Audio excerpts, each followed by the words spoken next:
What if everything you learned about the First World War was wrong?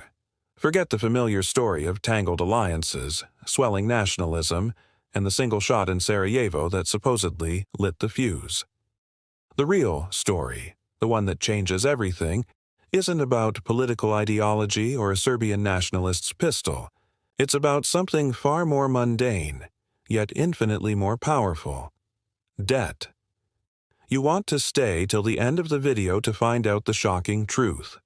What if I told you that long before 1914, the great powers of Europe had already waged a financial war against themselves, bankrupting their empires through decades of unchecked borrowing for colonial expansion? This isn't the history you were taught in school. This is the story of how imperial debt didn't just contribute to the Great War, but made it an economic necessity. And the financial logic that drove the world to war a century ago is eerily similar to the pressures shaping our world today. The conventional narrative of World War I is a tale of dominoes. An assassination in Sarajevo triggers a series of treaty obligations, and suddenly, all of Europe is marching to war. It's a clean, almost theatrical explanation that places blame on a rigid system of alliances and the fervor of national pride. But this story conveniently overlooks the decades of financial rot that had hollowed out the foundations of European power. The truth is, the assassination of Archduke Franz Ferdinand wasn't the cause of the war, it was the excuse. The great European empires, Britain, France, Germany, and Russia, were already teetering on the brink of financial collapse, crushed under the weight of imperial debt. For generations, these nations had been locked in a fierce competition for global dominance, and the primary tool of this competition was territorial expansion. Every new colony, every naval base, every sphere of influence required enormous capital investment, funded not by taxes, but by borrowing. This relentless expansion created a voracious appetite for credit. Governments issued bonds on a massive scale, borrowing from international banks and their own wealthy citizens to finance their colonial ambitions. The British Empire, the largest the world had ever seen, was also the world's largest debtor. Its liabilities spread across the globe. France, desperate to keep pace after its humiliating defeat in the Franco-Prussian War, funneled billions into its own colonial projects and, crucially, into loans for its allies, particularly Russia. The German Empire, a latecomer to the colonial game, felt immense pressure to catch up, pouring vast sums into building a world-class navy to rival Britain's. Each move by one power necessitated a countermove by another, leading to an arms race that was, at its core, a debt race. They weren't just building dreadnoughts and fortresses, they were building mountains of debt, creating a financial house of cards that was becoming impossibly fragile. This constant cycle of borrowing created a vicious spiral. As government debt levels soared, the perceived risk of lending to these empires increased. Lenders, in turn, began demanding higher interest rates to compensate for that risk. This is a fundamental concept we see today. The more you owe, the more expensive it becomes to borrow more. For the finance ministers of Europe, this created a terrifying mathematical problem. The interest payments on their existing national debts, known as debt service, were growing so large that they were consuming an ever larger portion of their national budgets.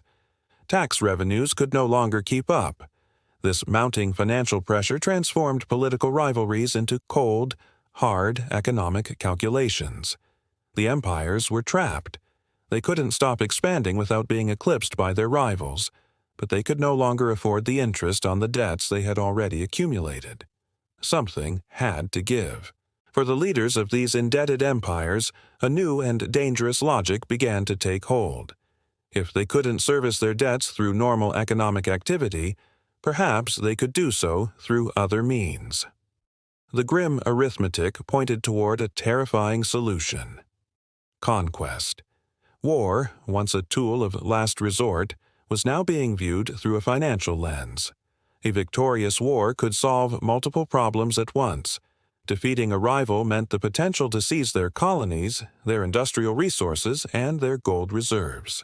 Even more importantly, A decisive victory would allow the winning power to impose massive financial reparations on the loser. This influx of cash could be used to pay down the victor's own crushing debts, essentially forcing the vanquished to finance their conqueror's imperial ambitions. Military conquest was no longer just about glory or territory. It had become a mathematically necessary step for national solvency. The ticking time bomb wasn't nationalism. It was the compound interest on sovereign debt. When the war finally broke out in 1914, this financial logic went into overdrive. The initial phase of the conflict was astronomically expensive, far beyond what any nation had budgeted for. As the war of movement bogged down into the brutal stalemate of trench warfare, the costs spiraled into insanity. Governments on both sides immediately turned to the only tool they had left: more borrowing, but on a scale never before imagined.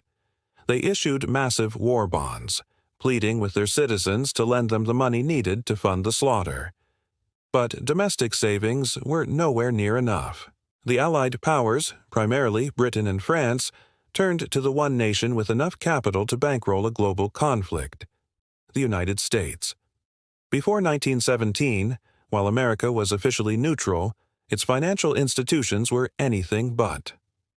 American banks, led by giants like J.P. Morgan & Co., extended colossal lines of credit to the Allies. This wasn't an act of charity or ideological alignment. It was business. These banks had billions of reasons to ensure the Allies won the war. By 1917, American lenders had advanced over $2 billion to the Allied governments. If the Allies were to lose, those loans would almost certainly be defaulted on, triggering a catastrophic collapse of the American banking system. The entry of the United States into the war wasn't just about German submarine warfare or the Zimmermann telegram. It was about protecting a massive, high-risk investment. The American financial elite had bet the house on an Allied victory, and when that victory looked uncertain, they used their immense influence to ensure the full military and industrial might of the United States was thrown into the scales. The war had become the ultimate leveraged buyout, and American banks were the lenders of last resort, unwilling to let their clients go bankrupt. The end of the war did not end the cycle of debt. It merely institutionalized it. The Treaty of Versailles, rather than being a document of lasting peace, was fundamentally a financial settlement. The infamous war guilt clause was not just a moral judgment. It was the legal justification for imposing crippling reparations on Germany. The amount demanded was so vast, 132 billion gold marks, that it was economically impossible for Germany to pay. This was by design. The reparations were intended to be a permanent stream of revenue for the Allies, allowing them to service the immense debts they had accrued to American banks. In essence, the plan was for Germany to pay for the entire war, for all sides. This created a toxic flow of international capital. Germany would borrow from American banks to make reparation payments to Britain and France, who would then use that money to pay back their own war loans to those same American banks.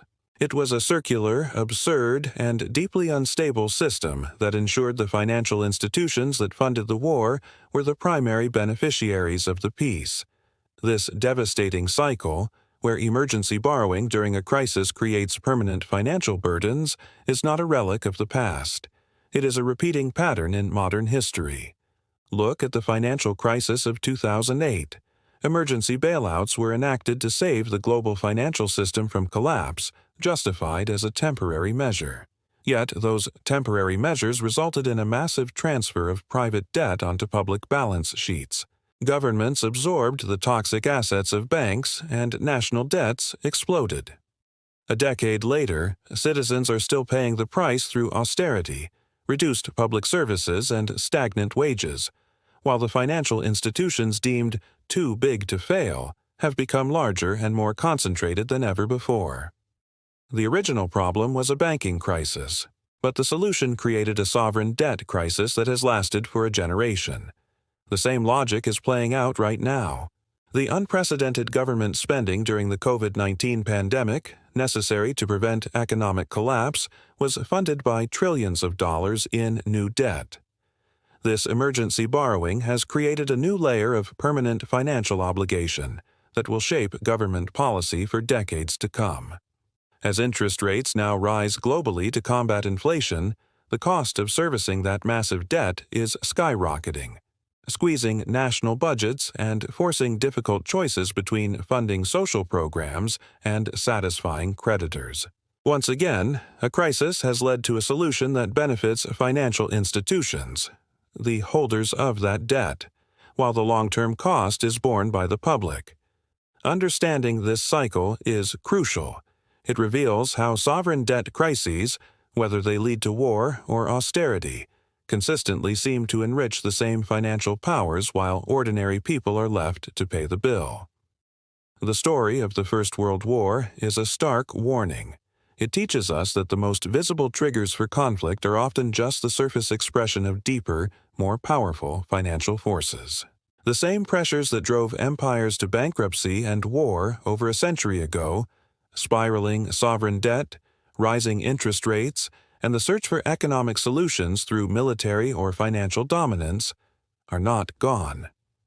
They are still shaping international relations, driving geopolitical competition, and creating systemic fragility. The next time you hear about a geopolitical crisis, look beyond the headlines about territory or ideology. Ask who owes what to whom. Follow the money. Because as the Great War so brutally demonstrated, when the debts of nations become too large to manage, the logic of finance can become the logic of war. And that is a lesson from history we cannot afford to forget. Don't forget to subscribe to this channel for more financial mysteries around the world.